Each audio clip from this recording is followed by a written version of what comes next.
ना मेथी ना सोया ना पालक। आज हम बनाएंगे सेहत से भरपूर घर पर मिलने वाली रेसिपी सरसों का साग, जो कि आप बहुत ही आसान तरीके से और बहुत ही ज़्यादा टेस्टी बना करके तैयार कर सकते हैं। तो आज हम वही बनाएंगे फ्रेंड। तो वीडियो अच्छा लगे तो वीडियो को लाइक करें, शेयर करें और मेरे अपने चैनल को सब्सक्राइब करना बिल्कुल भी ना भूलें। तो चलिए, आज मैं यहाँ पर ले रही हूँ मूली के पत्ते और यहाँ पर ले रही हूँ मैं सरसों, जिसको आप कारड़ भी बोल सकते हैं। तो सरसों के पत्ते हैं ये, और हमारे यहाँ इनको कारड़ बोलते हैं। आपके यहाँ क्या बोलते हैं आप कमेंट करके ज़रूर बताइएगा। तो जो हमारी कारड़ है तो उसको हम इस तरीके से रख लेंगे, और रखने के बाद जो ऊपर का थोड़ा मोटा पार्ट है उसको हम हटा देंगे। हमें सॉफ्ट पार्ट ही लेना है, ज़्यादा मोटा पार्ट और नहीं लेना है, नहीं तो फिर वो खाने में अच्छी नहीं लगेंगी। तो इनको हम इस तरह से, इसी तरह से हम अपने सरसों के साग को कट करेंगे। थोड़ा थोड़ा सा काटेंगे, ताकि हमारा जो सरसों का साग है तो बहुत ही अच्छे तरीके से और बारीक कट करके तैयार हो। तो बारीक कटेगा तो खाने में बहुत ही ज़्यादा टेस्टी लगेगा, और अगर ज़्यादा बड़ा बड़ा कटेगा, मोटा कटेगा, तो फिर वो टेस्ट नहीं आएगा। तो इसलिए आप इसी तरह से बारीक काट करके तैयार करें, जैसे कि मैं काट रही हूँ। और आप नाइफ़ की जगह हंसिया से भी काट कर तैयार कर सकते हैं। तो ये लीजिए, मेरा सरसों का साग है जो तो कट करके तैयार है, और एक आध पत्ते बच गए थे तो मैंने उनको हाथ से तोड़कर ही डाल दिया है। तो इस तरीके से, तो चलिए इसको हम एक प्लेट में ट्रांसफ़र कर लेते हैं। तो ये लीजिए, तो अब हमारे मूली के पत्ते बचे, और तो इनको भी हम उसी तरह से कारड के जैसे हम बढ़िया पहले से अच्छे से ले लेंगे इन्हें। तो जो मोटा मोटा पार्ट है उनको पहले हम अच्छे से डाल के, और इसके बाद में हम इनको पहले हमें वॉश कर लेना है एक दो पानी में। और पानी वॉश करने के बाद, तो छँटने के बाद फिर मैंने इनको काटा है। और तो चलिए, इनका भी जो मोटा पार्ट है ऊपर का उसको हम हटा देंगे, और इसके बाद हम इनको कट करेंगे। तो जैसे हमने सरसों के साग को कट किया था, इसी तरह से हमें मूली के पत्ते को भी कट कर लेना है। तो ये देखिए, मूली के पत्ते भी मेरे कट करके तैयार हो गए हैं। तो फ्रेंड, आपको इनको मूली के पत्तों को आप धोना चाहे तो फिर से धुल लीजिए।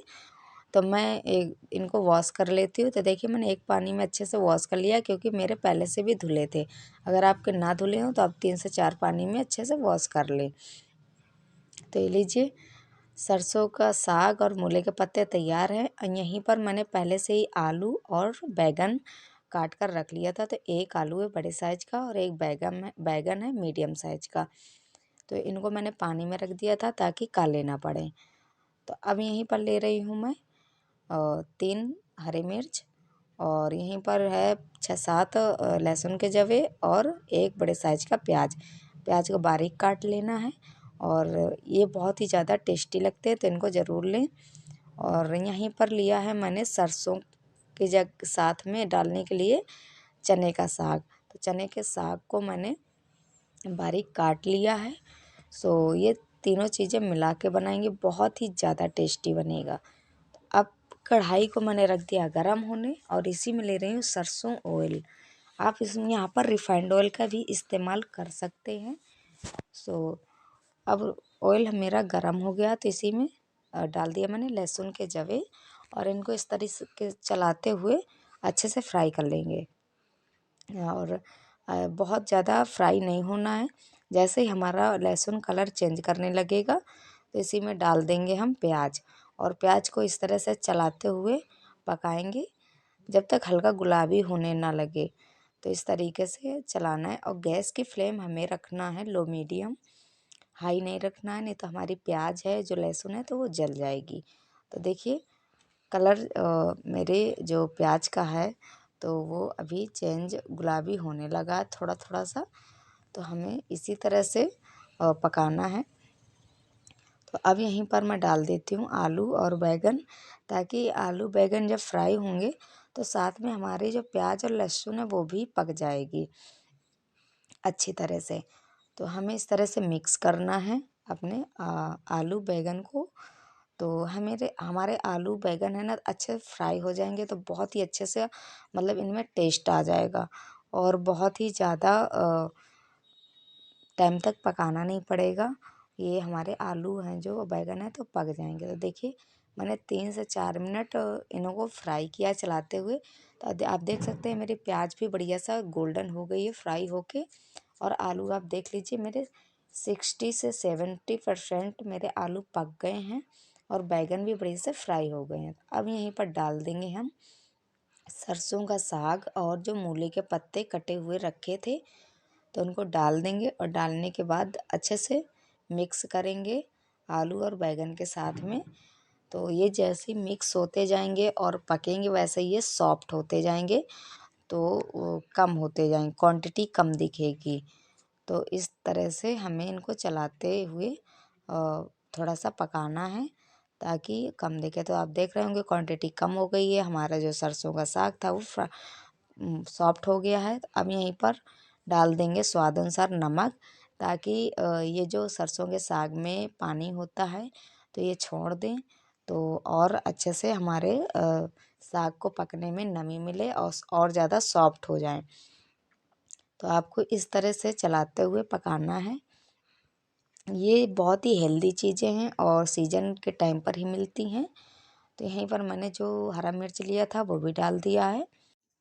और हमारा जो सरसों का साग है तो वो सॉफ्ट हो गया है। तो अब हम यहीं पर डाल देंगे चने का साग। तो चने का साग मेरा थोड़ा सा और रखा था तो मैंने वो भी डाल दिया है। और चने के साग यहाँ पर ज़्यादा हो जाए तो कोई भी दिक्कत नहीं है, टेस्ट में आपका मतलब ज़्यादा अच्छा टेस्ट आ जाएगा, टेस्ट में कोई भी दिक्कत नहीं आएगी। तो आप कोई घबराने की बात नहीं है। तो मैंने सरसों के साथ में चने का साग थोड़ा ज़्यादा कर दिया है। सो अब हम अच्छे से मिक्स करेंगे और जैसे हमारा जो चने का साग है पकेगा तो वैसे ये भी सॉफ्ट होता जाएगा। तो आप घबराएं नहीं कि अरे बहुत ज़्यादा हो गया।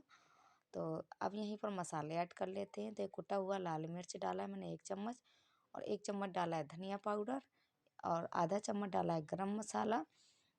और यहीं पर लिया है मैंने थोड़ा सा अमचूर पाउडर अच्छा टेस्ट देने के लिए। और यहीं पर कस्तूरी मेथी ज़रूर डालें अगर हो तो, बहुत ही अच्छा टेस्ट आएगा।